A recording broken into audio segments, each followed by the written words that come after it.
नमस्कार दोस्तों, झोनालाल study circle में आपका स्वागत है। आज हम आपको दोस्तों उप प्रधानमंत्री पद के बारे में कुछ महत्वपूर्ण पॉइंट्स सब है जो याद करने योग्य हैं, उसके बारे में हम बताएंगे। और उससे पहले कुछ उप प्रधानमंत्री से रिलेटेड कुछ बातें हैं, उनको ध्यान से सुनिए और इसको स्मरण रखिए।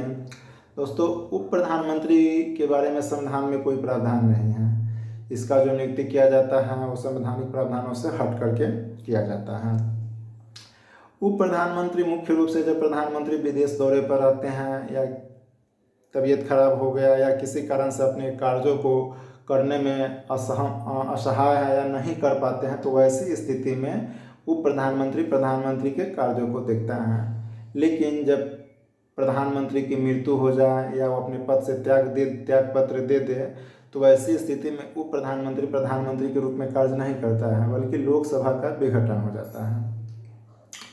अब तक दोस्तों 7 व्यक्ति जो हैं उप प्रधानमंत्री के पद पर नियुक्त किए गए हैं 1947 से लेकर के अब तक। सबसे पहली बार जो है उप प्रधानमंत्री के रूप में सरदार वल्लभ भाई पटेल को प्रधानमंत्री जवाहरलाल नेहरू के कार्यकाल के समय गठित किया गया था, इसीलिए हमारे फर्स्ट डिप्टी प्राइम मिनिस्टर हुए। मोरारजी देसाई के कार्यकाल में दो प्रधानमंत्री नियुक्त किए गए थे, जगजीवन राम कनिष्ठ, चौधरी चरण सिंह वरिष्ठ थे। जबकि चौधरी देवीलाल 2 प्रधानमंत्री के टाइम में 2 बार उप प्रधानमंत्री नियुक्त किए गए थे। चौधरी देवीलाल जब पहली बार उप प्रधानमंत्री के पद पर नियुक्त थे उस समय प्रधानमंत्री बीपी सिंह थे, और जब दूसरी बार उप प्रधानमंत्री बने उस समय चंद्रशेखर सिंह थे। तो दोस्तों, ये सब उप प्रधानमंत्री से संबंधित कुछ महत्वपूर्ण पॉइंट्स हुए, और कुछ महत्वपूर्ण पॉइंट्स हम आपको बोर्ड पर बता रहे हैं। और हम साइड में हैं दोस्तों, हो सकता है कि मेरा चेहरा कट जाए तो उसको इग्नोर कीजिए और मेन जो पॉइंट्स है उसको देखिए क्या है उप प्रधानमंत्री से संबंधित महत्वपूर्ण पॉइंट्स हैं। भारतीय संविधान में उप प्रधानमंत्री पद का कोई उल्लेख नहीं है। भारतीय परिस्थितियों में उप प्रधानमंत्री प्रधानमंत्री का प्रतियोगी होता है। ये सब दोस्तों छोटा छोटा पॉइंट सब हैं, इससे ऑब्जेक्टिव क्वेश्चन बनते हैं और ये परीक्षा के पॉइंट ऑफ व्यू से भी महत्वपूर्ण है, इसको याद रखने की कोशिश करेंगे हम लोग। भारतीय उप प्रधानमंत्री का पद वरीयता क्रम में 7वें नंबर पर आता है, अर्थात जो प्रधानमंत्री का जो पद है वो सीनियरिटी लिस्ट में 7वें नंबर पर आता है। भारत का प्रथम उप प्रधानमंत्री और सबसे लंबी अवधि तक उप प्रधानमंत्री का पद ग्रहण करने वाले व्यक्ति सरदार वल्लभ भाई पटेल थे। ये 3 साल तक उप प्रधानमंत्री के पद पर रहे थे, जो सबसे अब तक सबसे लंबी अवधि तक हैं। प्रधानमंत्री मोरारजी देसाई के कार्यकाल में 2 उप प्रधानमंत्री नियुक्त किए गए थे। पहला है जगजीवन राम जो कि कनिष्ठ हैं, और दूसरा है चौधरी चरण सिंह जो कि वरिष्ठ हैं। संवैधानिक दृष्टि से उप प्रधानमंत्री कैबिनेट मंत्री के समकक्ष होता है। अब तक 7 व्यक्ति उप प्रधानमंत्री के पद पर नियुक्त हुए हैं।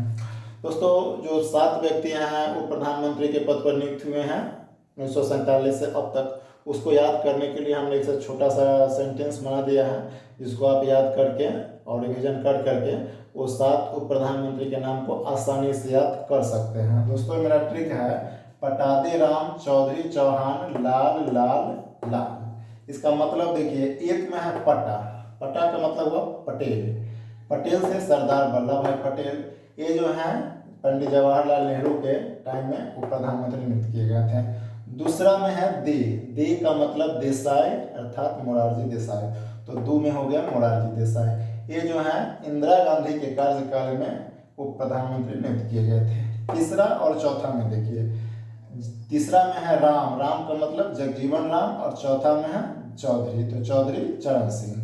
ये दोनों जो है मोरारजी देसाई के कार्यकाल में उप प्रधानमंत्री नियुक्त किए गए थे। जगजीवन राम कनिष्ठ थे और चौधरी चरण सिंह वरिष्ठ थे। 5वां जो है वाई चौहान है, ये प्रधानमंत्री चौधरी चरण सिंह के समय में इनको उप प्रधानमंत्री नियुक्त किया गया था। और छठा में है जो दोस्तों, छठा में चौधरी देवीलाल को 2 बार उप प्रधानमंत्री नियुक्त किया गया था। पहली बार जब उप प्रधानमंत्री नियुक्त किया गया था उस समय प्रधानमंत्री थे विश्वनाथ प्रताप सिंह अर्थात वीपी सिंह, और दूसरी बार जब चौधरी देवीलाल उप प्रधानमंत्री नियुक्त किए गए थे उस समय चंद्रशेखर प्रधानमंत्री थे। और 7वां में है दोस्तों लाल कृष्ण आडवाणी, लाल लाल लाल लाल। 7वां में जो है लाल कृष्ण आडवाणी जो है उप प्रधानमंत्री थे। इनको अटल बिहारी वाजपेयी के टाइम में उप प्रधानमंत्री नियुक्त किए गए थे। उस समय से लेकर के अभी तक किसी व्यक्ति को वो प्रधानमंत्री के पद पर नियुक्ति नहीं किया गया था, नियुक्ति नहीं किया गया है। दोस्तों यह है मेरा उप प्रधानमंत्री से संबंधित कुछ महत्वपूर्ण टॉपिक्स है। इसको आप वीडियो को देखिए, अच्छा इसको खास करके आप इसको रिवीजन कीजिएगा। ये आपको याद कर लेने से आपको उप प्रधानमंत्री से संबंधित जो महत्वपूर्ण टॉपिक्स है और महत्वपूर्ण पॉइंट्स है वो आपको याद हो जाएगा, और उसको याद कर लीजिएगा तो इससे संबंधित कोई भी क्वेश्चन आपको छूटेगा नहीं। याद जरूर कीजिएगा दोस्तों, क्या पता कब आपका इसको याद करने से 1 नंबर बढ़ जाएगा। अगर 1 नंबर आपका बढ़ गया तो आप हजारों लड़का से आगे पीछे हो सकते हैं, इसलिए आप इसको याद जरूर कीजिएगा। इन्हीं वाणी के साथ अपनी बात को विराम देता हूँ। जय हिंद दोस्तों।